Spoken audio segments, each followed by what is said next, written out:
The first time anyone noticed her, she was pushing a mop. It was a quiet morning in the hospital, the kind of silence that feels heavy because it isn't empty, it's waiting. She moved through the hallways with a slow, steady rhythm, eyes down, shoulders relaxed. No one looked twice. No one expected anything more from a janitor. Then a soldier collapsed near the emergency ward. His breathing was shallow. His skin turned gray. Panic rippled through the room like a shockwave. Nurses rushed in, shouting orders. Doctors arrived too, but they were too late for the first few seconds that decide life or death. She stepped forward, not with a uniform, not with a badge, not with permission. Just a calm voice and hands that knew exactly what to do. In the same breath, she spoke the name of a medicine, and then she was already on her knees, checking the wound, feeling the pulse, keeping him alive, with a certainty that made everyone else feel like they were standing still in a storm. They didn't know. They didn't know she was a combat surgeon. They didn't know she had stitched bodies in the middle of gunfire. They didn't know she had once carried a wounded man across a battlefield while bullets zipped past like angry bees. All they saw was a woman in a janitor's uniform. And in that moment, it was enough. Before I tell you what happened next, tell me in the comments where you re-watching from. I love knowing who is listening. She was quiet about her past. Not because she wanted to hide it, but because she didn't want to be defined by it. After the war, she had wanted a simple life. A life where the loudest sound was the mop dragging across the tile. But the world has a way of refusing to let certain people disappear. The hospital staff called her Martha. She called herself just someone who keeps things clean. She smiled when patients thanked her, and she laughed when kids tried to trick her into giving them candy. And yet, there was always a tension in her eyes, a constant alertness, a tiny invisible thread of readiness that never fully relaxed. That thread snapped one evening when the enemy arrived.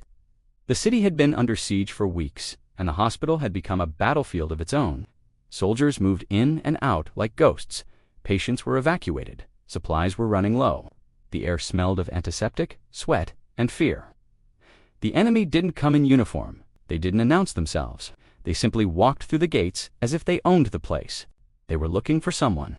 They were looking for a sniper, a legendary sniper, someone who had been taking out their patrols for weeks, someone who had turned the enemy's own fear into a weapon. They didn't know the sniper was inside the hospital. They didn't know the sniper was the janitor.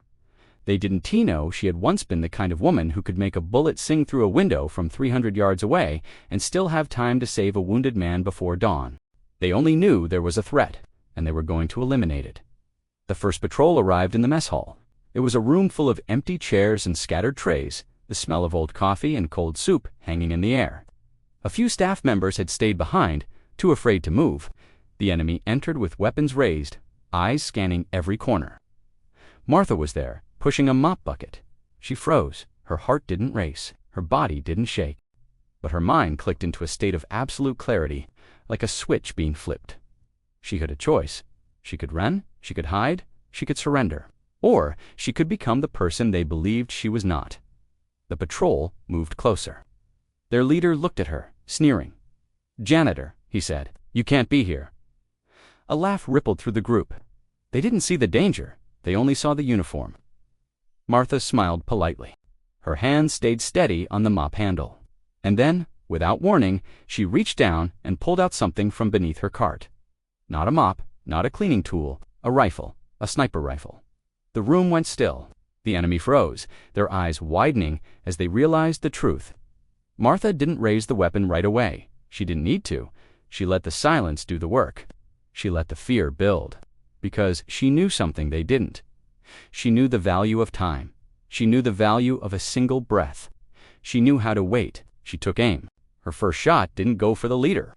It went for the gun in his hand. The bullet struck with surgical precision, shattering the weapon into pieces. The man's grip loosened, and the weapon clattered to the floor. The room erupted. Chaos, screams, the sound of boots on tile. Martha moved. She moved like a shadow. Not because she was hiding, but because she understood the power of invisibility. She slipped behind the kitchen counter, then behind the supply cabinet, then into a service corridor that led toward the hospital's back exit. The enemy tried to chase her, but they were too slow, too loud, too confident. They didn't know she had survived worse than this. They didn't know she had once evaded an entire platoon in the desert, leaving them chasing dust while she disappeared into the night. She was a legend in the field, and now she was proving it again. The hospital became a maze of tension. Every hallway echoed with footsteps. Every door held a threat. The lights flickered. The air was thick with smoke from a distant fire. Martha moved with purpose, but she also moved with compassion. She passed a wounded nurse, clutching her side.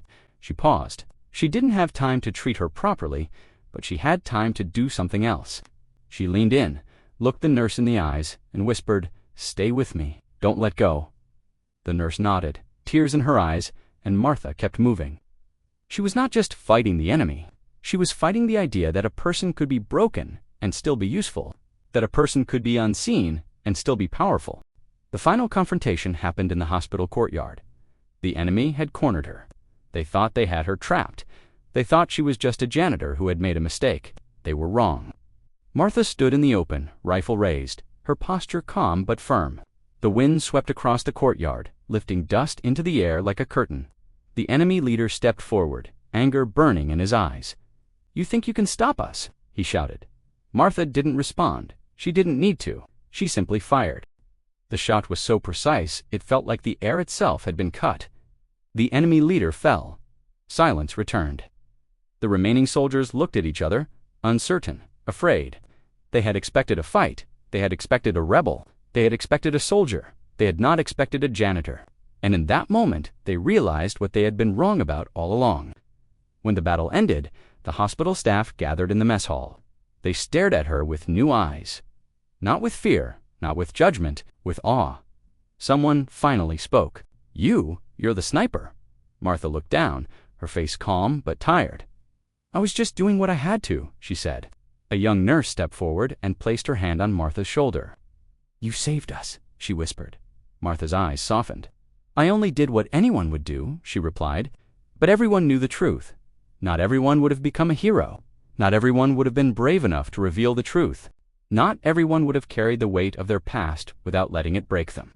Because the world often mistakes quiet for weakness. But the truth is, strength doesn't always announce itself. Sometimes it cleans the floors. Sometimes it saves a life. Sometimes it disappears into the shadows. And sometimes it becomes a legend. Because courage isn't loud, it's consistent, it's quiet, it's real, and it shows up when no one expects it. Because kindness doesn't vanish, it waits, and it finds its way back, like a mop in a hospital hallway, like a sniper in the night, like a hero who never wanted to be seen. If you enjoyed this story, make sure to subscribe to Whispered Words for more real mission stories that will stay with you long after the video ends, and tell me in the comments which moment surprised you the most. Stay curious, stay brave, and remember, the strongest people are often the quietest.